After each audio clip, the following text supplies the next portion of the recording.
Sanctus, Sanctus, Sanctus Dominus Deus Sabaoth. Salam jumpa kembali saudara-saudariku yang terkasih dalam Tuhan kita Yesus Kristus. Salam sejahtera untuk kita semua. Berkat Allah yang Maha Kuasa senantiasa menyertai kita. Hari Sabtu tanggal 3 Desember tahun 2022 adalah Pesta Santo Fransiskus Xaverius, Imam. Fransiskus Xaverius lahir di Navarra, Spanyol, Fransiskus Xaverius lahir di Navarra, Spanyol bagian utara pada tanggal 7 April tahun 1506. Orang tuanya adalah bangsawan yang kaya raya. Ketika berusia 19 tahun, ia melanjutkan pendidikannya di Paris dan menjalin persahabatan yang akrab dengan Ignatius dari Loyola. Persahabatan mereka inilah yang kemudian memengaruhi hidup Fransiskus. Pada tahun 1534, kedua orang sahabat ini bersama dengan 5 rekannya yang lain mengikrarkan kaulnya di gereja Montmartre. Terbentuklah inti yang kelak berkembang menjadi Tarekat Serikat Yesus. 4 tahun setelah ditabiskan, pada tahun 1537, ia pun berangkat ke Asia sebagai misionaris. Selama 10 tahun berkarya di Asia, ia banyak mengantar orang-orang pada iman Kristen yang benar. Tercatat dalam surat-suratnya, banyak penduduk pribumi yang bertobat dan menjadi Kristen. Ia pun meninggal dunia karena sakit ketika akan memasuki daratan Tiongkok pada tanggal 3 Desember tahun 1554. Paus Pius ke-11 menyatakan dia sebagai pelindung karya misi bersama Santa Teresia dari Lisieux.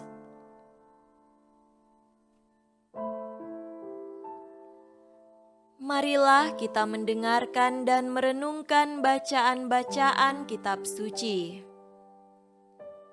Bacaan pertama dari surat pertama Rasul Paulus kepada jemaat di Korintus, pasal 9 ayat 16 sampai 19, dilanjutkan dengan ayat 22 sampai 23.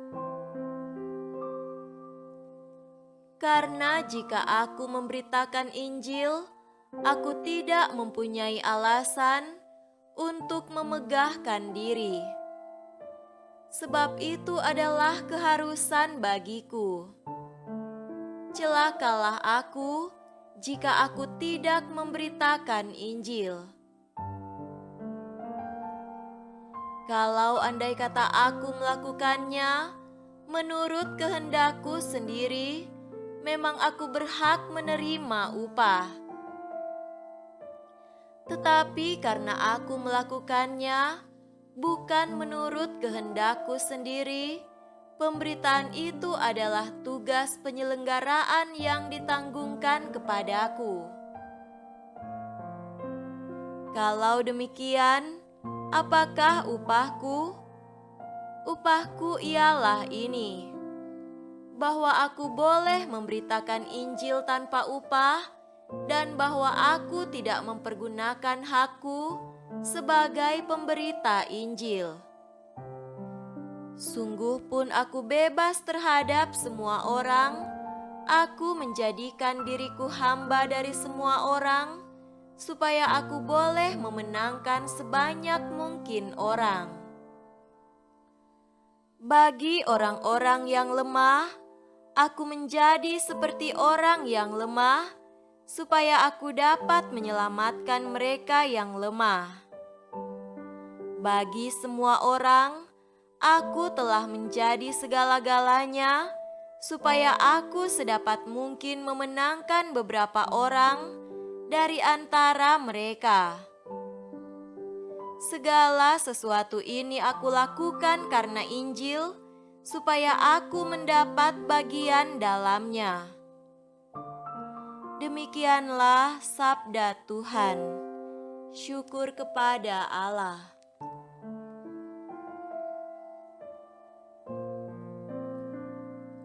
Semoga Tuhan beserta kita sekarang dan selama-lamanya. Inilah Injil suci menurut Markus. Dimuliakanlah Tuhan. Injil Markus pasal 16 ayat 15 sampai 20. Lalu ia berkata kepada mereka, "Pergilah ke seluruh dunia, beritakanlah Injil kepada segala makhluk. Siapa yang percaya dan dibaptis akan diselamatkan, tetapi siapa yang tidak percaya akan dihukum. Tanda-tanda ini akan menyertai orang-orang yang percaya. Mereka akan mengusir setan-setan demi namaku. Mereka akan berbicara dalam bahasa-bahasa yang baru bagi mereka. Mereka akan memegang ular, dan sekalipun mereka minum racun maut, mereka tidak akan mendapat celaka. Mereka akan meletakkan tangannya atas orang sakit, dan orang itu akan sembuh." Sesudah Tuhan Yesus berbicara demikian kepada mereka, terangkatlah ia ke sorga, lalu duduk di sebelah kanan Allah. Mereka pun pergilah memberitakan Injil ke segala penjuru, dan Tuhan turut bekerja dan meneguhkan firman itu dengan tanda-tanda yang menyertainya. Demikianlah sabda Tuhan. Terpujilah Kristus.